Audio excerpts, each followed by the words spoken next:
Good evening and welcome to State of Business on Art Television. I'm Nathan Sirivardhana. Let's have a look at the headlines. Parliament enters second day of 2026 budget debate, deficit projected at 5.1%. Ceylon Chamber endorses Budget 2026 stability, urges fast implementation. News in detail. The second day of the debate on the second reading of the appropriation bill for the year 2026 commenced this morning.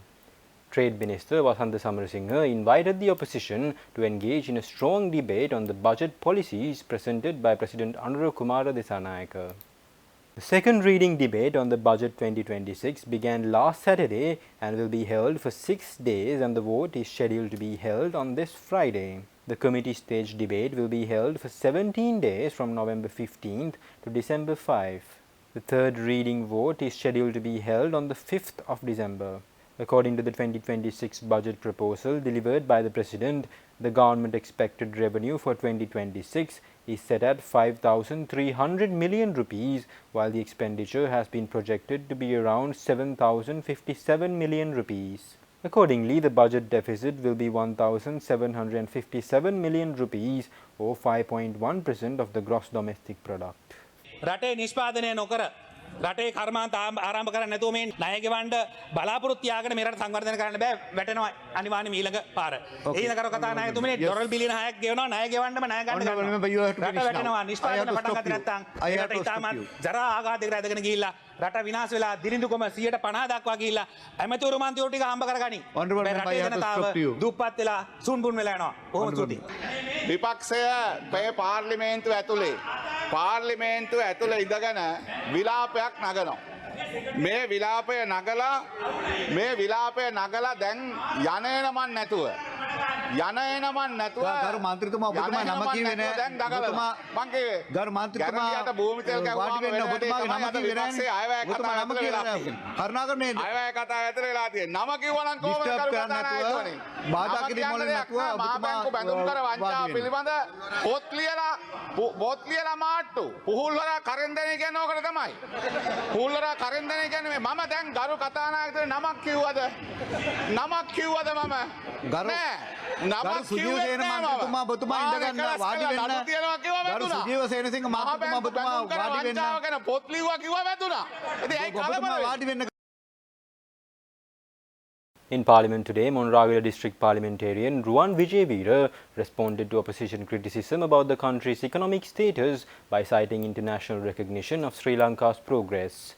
The minister pointed to recent World Bank key reports during the ongoing budget debate. ලෝක බැංකුවේ වාර්තාවක් දෙදස් මේක ඉදිරිපත් කරන්නේ සැප්තැම්බර් 9 2025 World Bank එකෙන් කියනවා අපේ රටේ ආර්ථිකය පිළිබඳව now that Sri Lanka has largely stabilized its economy. Now that Sri Lanka has largely stabilized its economy, the challenge is to get better results from every rupee collected and spent, said David Sisland, World Bank Division Director for Maldives, Nepal and Sri Lanka. Sri Lanka, the macroeconomic stabilization has been done. It has been accepted by the World Bank and World Bank officials. Though, unfortunately, the opposition members, some of the opposition members cannot accept that truth in the ground, but it has been accepted by the World Bank. It was just 2 weeks back the Committee on Public Enterprises raised serious concerns over ownership changes, conflicts of interest and lack of government audit by the LTL Holdings, which is a key company partly owned by the Ceylon Electricity Board. One of the opposition parliamentarians, Rauf Hakim, also questioned the issue at Parliament last Saturday, participating in the first date of the budget debate. In 1980, the CEB founded Lanka Transformers Limited to serve the public interest. It was a state-owned entity with 70% of its shares held by the CEB. Over time, foreign shareholders wanted to exit from the company. What happened? Instead of the CEB reclaiming its rightful stake, the board chairman, chaired by Mr. Nalinda Ilangakon, declined to purchase the shares, citing cash flow constraints. It was just a mere 500 million. Right? CEB said we can't pay this money, we have cash flow constraints. What happened? Then came the betrayal. What happens? Mr. Ilangakorn, wearing two hats as the chairman both of the CEB and LTL, facilitated the transfer of these shares to a private trust, LTG ESOT, controlled by very insiders who orchestrated the scheme. This trust, now renamed Peradue Private Limited, is 82% owned by the robber gang of 15 engineers. They now beneficially own almost 30% of LTL holdings without investing a single rupee. Since 2018, this gang has pocketed almost 5 billion in dividends. All this was enabled by leveraging the sovereign strength of the CEB without public consent, without transparency, and without a shred of accountability.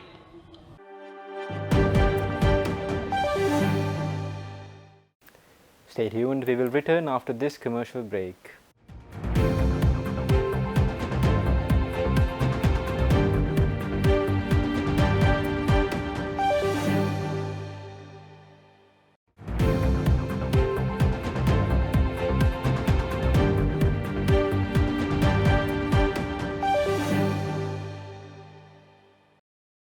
Welcome back.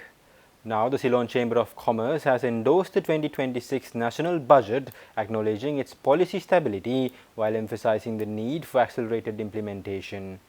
The business body noted that 18 of its budget proposals were incorporated into the final document. In its official response, the Chamber highlighted the budget's maintenance of fiscal consolidation and disciplined debt management as crucial for sustaining Sri Lanka's reform agenda. Key Chamber proposals adopted include developing a trade national single window, implementing a new public-private partnership framework, and launching the country's first digital ID system in 2026. However, the Chamber identified three critical areas requiring urgent attention: ensuring timely implementation of key proposals, strengthening tax administration to widen the tax net, and improving public sector efficiency. The business body also stressed the need for clearer investment incentives to attract large-scale, export-oriented projects essential for achieving the government's 7% growth target.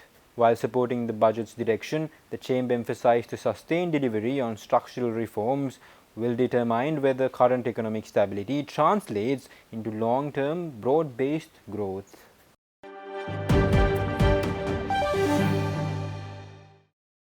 Now, the three-day Infotel 2026 technology exhibition concluded yesterday after bringing together industry leaders to strategize on accelerating Sri Lanka's digital transformation. The event, held at the BMICH, focused on the ambitious target of $15 billion in ICT exports. Under the theme Fueling the Digital Economy, the event served as a crucial bridge between government policy and private sector innovation. FITI's chairman, Dr. Dayan Rajapaksha, emphasized that Infotel represented a national mission to build Sri Lanka's digital economy through collaboration. The exhibition showcased emerging technologies including artificial intelligence, fintech, and cybersecurity, demonstrating how these can unlock new opportunities across various sectors. Deputy Minister of Digital Economy, Engineer Eranga Veeraratne, highlighted the need to build a supportive ecosystem for innovation to achieve the export revenue target. The event provided a platform for investors, educators, and entrepreneurs to collaborate on shaping the country's digital roadmap, with organizers noting strong participation from across the technology sector. Now, the Export Development Board has partnered with Germany's Import Promotion Desk to enhance the competitiveness of local small and medium enterprises in European markets. A specialized workshop focused on costing and pricing strategies for the natural ingredients sector was conducted in Colombo last week.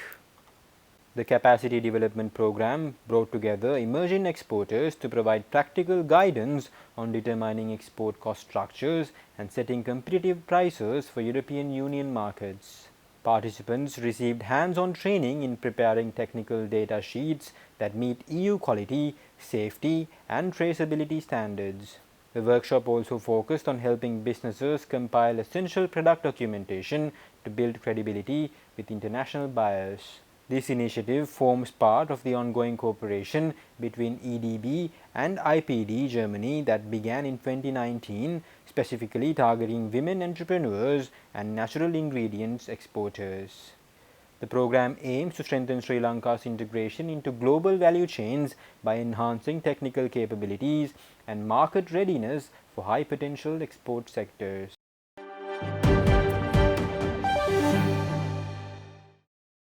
Stay tuned for the stock update.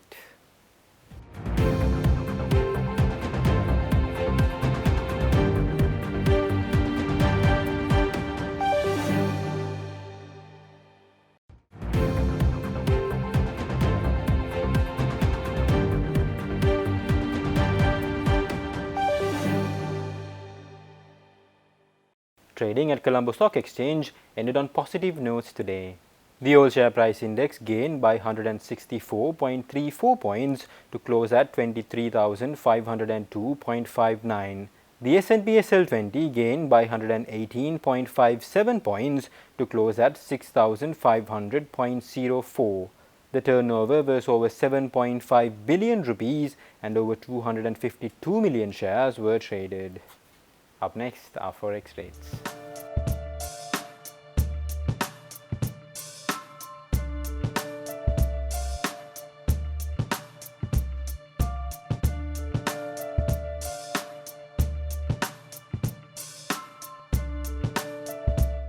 Well, that's all our news for today. For this and more, subscribe to our channel on YouTube and follow us on Facebook. Take care and good night.